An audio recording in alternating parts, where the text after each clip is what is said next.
je me suis dit, ça a du sens de créer une autre école. Ça va se traduire, pas forcément par des cours communs, mais par des projets communs. Pour nous, c'est vraiment important que les étudiants soient bien dans leur formation, soient bien au quotidien. Même si on est une école privée, donc on est une entreprise, on n'est pas une entreprise comme une autre.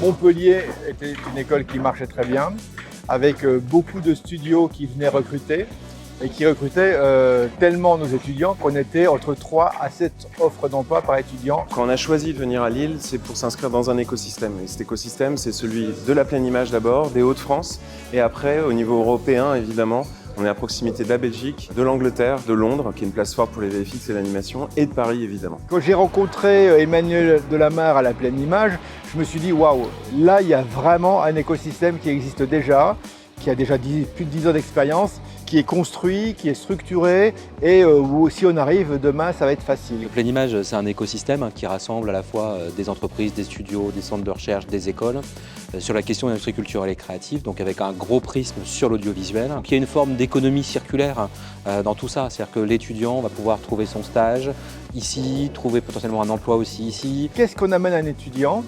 C'est pas juste des compétences, des connaissances, ça toutes les écoles le font quelque part, c'est aussi le contact et les relations avec des artistes et avec des professionnels. L'idée de ce campus, en fait, il a été réfléchi pour la pédagogie. On a beaucoup parlé du bien-être des étudiants, du savoir-vivre dans l'école. Ils passent 5 ans de leur vie avec nous, dans un cadre d'apprentissage.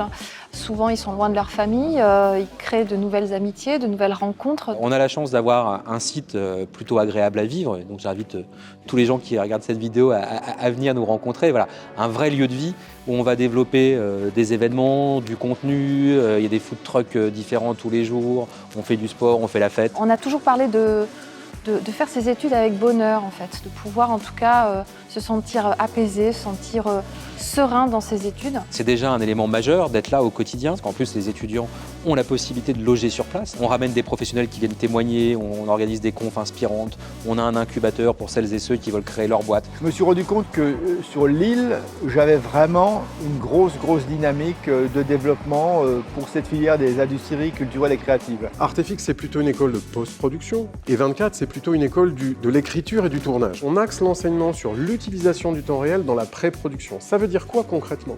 Ça veut dire que quand on a une idée d'une séquence qui est un peu complexe à mettre en scène, on va utiliser des logiciels temps réel pour simuler le placement des caméras et le déplacement des comédiens, ce qui va leur permettre, quand ils sont sur le set au moment du tournage, d'être beaucoup plus efficaces et d'avoir déjà imaginé la manière dont ils vont tourner. Les étudiants qui sont dans l'école de cinéma vont travailler avec les étudiants d'Artefix pour faire des effets spéciaux dans leurs films, pour comprendre aussi tous les enjeux de la post-production et être des premiers assistants, des réalisateurs qui ont conscience justement aussi de la fabrication de ces images numériques et qui savent les utiliser eux-mêmes à bon escient pour réaliser leurs films. Il faut vraiment qu'on soit capable de préparer des chefs opérateurs qui connaissent la lumière en images de synthèse et dans le réel. Des chefs déco qui connaissent des décors virtuels et des décors en réel. Les étudiants vont travailler ensemble. On peut très bien imaginer des projets de fin d'études avec une collaboration 24 et Artefix, et là ça va être génial. On a d'abord la chance d'avoir un plateau de 400 mètres carrés, des caméras évidemment, du son, de la lumière, des fonds verts. On a la chance d'être labellisé France 2030, la grande fabrique de l'image. Ça nous donne un peu d'argent pour investir, et on va investir le minimum du minimum pour que les étudiants puissent travailler la production virtuelle. Notre budget de pédagogie, de développement et de matériel est limité par le budget de l'école.